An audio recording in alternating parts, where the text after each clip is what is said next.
Good evening, everybody. My name is Victor Barrantes, and tonight I want to read a biography about Douglas MacArthur in concordance with the Personal Improvement Plan of English 5. Okay, let's go. Douglas MacArthur.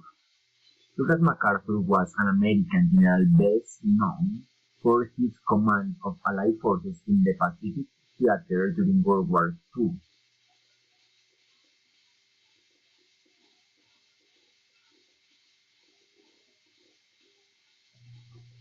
1880-1964.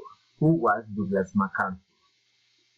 After graduating from the United States Military Academy at West Point in 1903, Douglas MacArthur fought in World War I and in World War II was the commander of Allied forces in the Pacific. When he criticized President Harry Truman's handling of the Korean War, he was relieved of his command. Early life. MacArthur was born on an army base in Little Rock, Arkansas, on January 26, 1880, into a family with a strong military history. His father, Arthur, was a captain at the time of Douglas' birth and had been decorated for his service in the Union Army during the Civil War. Douglas' mother, Mary, was from Virginia, and her brothers had fought for the South during the Civil War. The base where Douglas was born was just the first of several military posts on which he would live during his youth.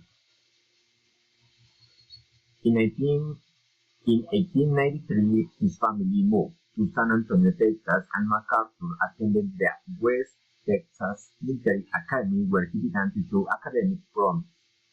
He was also a member of several of the school sports teams.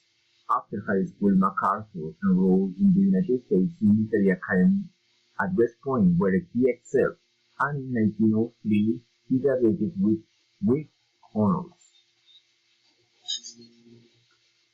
Following graduation, MacArthur was commissioned as a junior officer in the Army Corps of Engineers and spent the next decade fulfilling a variety of duties. This early period in his military career was marked by frequent promotions and led posts in countries around the world, including the Philippines, Japan, Mexico, and in 1914 France. World War I and after. At the start of World War I, MacArthur was promoted to major and assigned to what were essentially intelligence and administrative units. However, after the United States declared war on Germany, the 42nd Division, the so-called Rainbow Division, a National Guard unit composed of soldiers from a number of states, was created, and MacArthur was promoted to colonel and put in its command.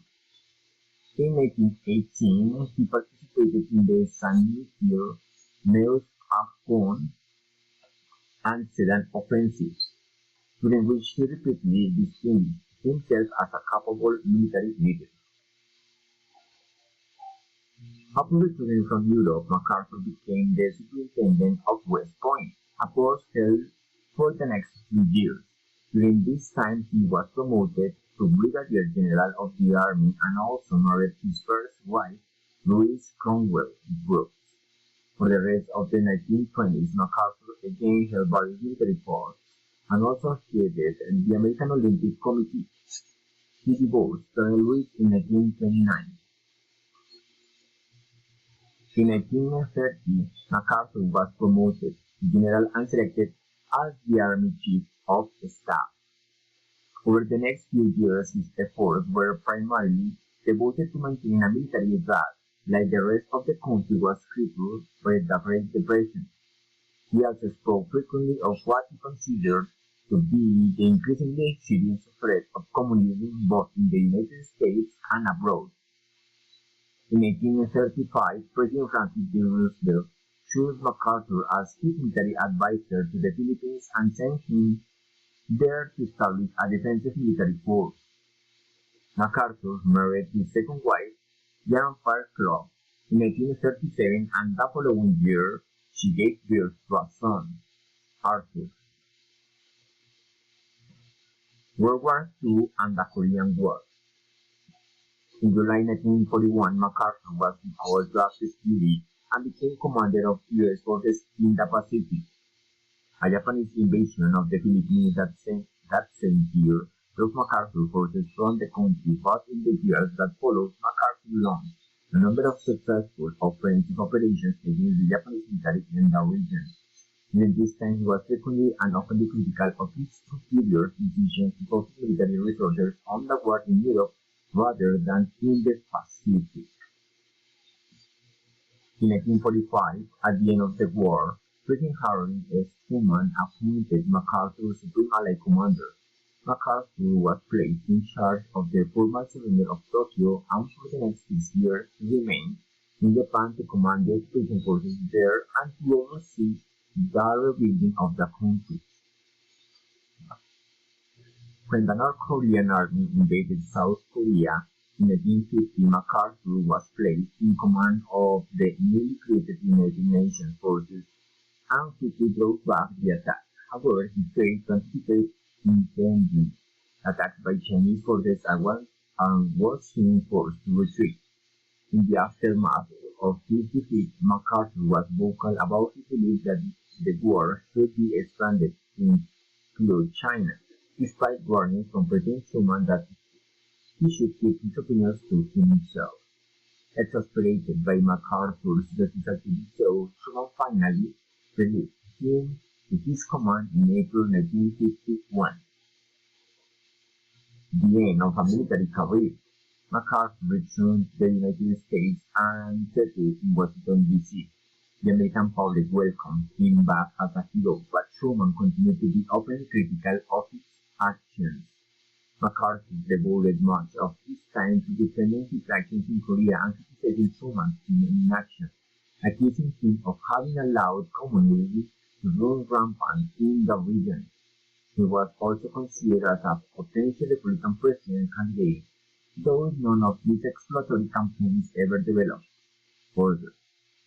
In 1952, MacArthur met with Dwight Eisenhower, who had just been elected president, and advised him on how to end the Korean War.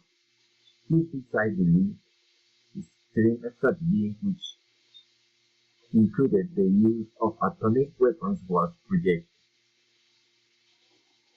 Around this time, MacArthur and his wife moved to New York City, and he was elected chairman of the board for Remington Rand, a manufacturer of typewriters and early computers. Besides the duties that came with this post, MacArthur devoted his time to writing his memoirs, which would later be published as Reminiscence and serialized in Life magazine. He would also meet with President John F. Kennedy and Lyndon B. Johnson to advise them on military matters. Douglas MacArthur died in Washington, D.C. on April 5, 1964, at the age of 84. He was honored with a state funeral and was buried in the Douglas MacArthur Memorial in Norfolk, Virginia. The memorial is not only the resting place of MacArthur and his wife Jane, but also home to a museum collection documenting his life and military service. Thank you everybody for listening. See you soon.